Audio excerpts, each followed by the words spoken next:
ఉన్నాయా లేదా? ఉన్నాయా లేదా? కొంతమంది టీ కొట్లో డబ్బులు తీసుకోవడంలా వాళ్ళు ఓటర్ని ఈ డబ్బులు నేను ఎక్కడ లెక్కేసుకుని దానికి ఇంకొకటి కావాలి, మళ్ళా బ్యాంకుకు పోవాలి.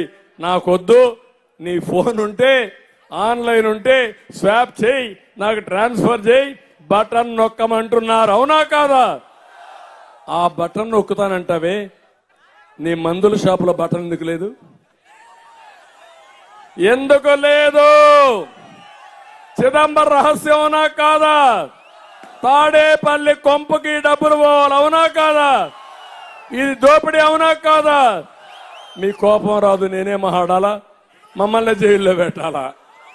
అంతే కదా? నిలువు దోపిడీ ఈ రెండే కాదు తమ్ముళ్ళు.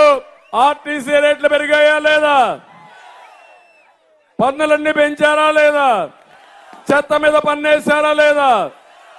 మూడోది ఇసుక. గోదావరి పక్కనే ఉంది, ఇసుక దొరుకుతా ఉందా మీకు? దొరికిందా అని అడుగుతున్నా. ఏం తమ్ముళ్ళు, మీకేమన్నా దొరికిందా? నాకు కూడా ఇసుక కావాలా. మీకేమన్నా దొరికితే అడ్రస్ చెప్పండి, నేనన్నా కొనుక్కుంటా. ఇసుక బంగారం అయిపోయింది. అవునా కాదా?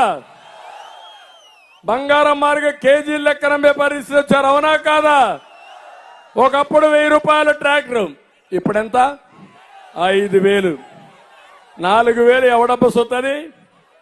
ఎవడి కంపో పోతా ఉందా 4000?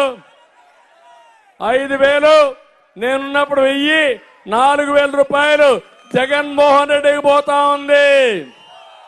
మళ్ళా డబ్బులే పాపిష్టి డబ్బులు మన దగ్గరికి వచ్చాయి. మద్యం కూడా వచ్చింది. వీళ్ళ నాన్న సొత్తు 3000 ఇస్తాడంట ఓటుకి. అమ్ముడు పోవడానికి మనం సిద్ధంగా ఉన్నాం. ఇక్కడ ఉన్నారా అని అడుగుతున్నా. తమ్ముళ్ళు, ఈ విధంగా మీరు చూస్తే మొత్తం మిమ్మల్ని దోచేశాడు. మీరు ఇంకొక విషయం కూడా చెప్తున్నా, ఎప్పుడు కూడా అభివృద్ధి జరిగితే సంపద వస్తుంది, ఇండస్ట్రీ వస్తే ఉద్యోగాలు వస్తాయి, ఉద్యోగాలు వస్తే కొనుగోలు శక్తి పెరుగుతుంది, కొనుగోలు శక్తి పెరిగితే గవర్నమెంట్కి ఆదాయం పెరుగుతుంది. అప్పులు తెచ్చి బటన్ నొక్కితే ఏమవుతుంది? ఒక ట్యాంక్ ఉంది, నీళ్లు పైన ఉంటాయి, మీరు ట్యాప్ తిప్పుతారు, నీళ్లు వస్తాయి. వస్తాయా? ట్యాంకులో నీళ్లు లేవు, మీరు ట్యాప్ తిప్పారు, ఏమొస్తుంది? బురద వస్తుంది. ఆ బురద కడుక్కోవడానికి నీళ్లు ఉండవు. అంతే కదా? అంటే అదే గతి మనకైతే రేపు రాబోయే రోజుల్లో ఫినిష్ అయిపోతాం. అందుకే ఈరోజు 4వ తారీఖు పెన్షన్లు ఇంకా ఇవ్వాలా? జీతాలు ఇచ్చారా? ఉద్యోగస్తులకు పింఛన్లు ఇచ్చారా? ₹1 వచ్చిందా?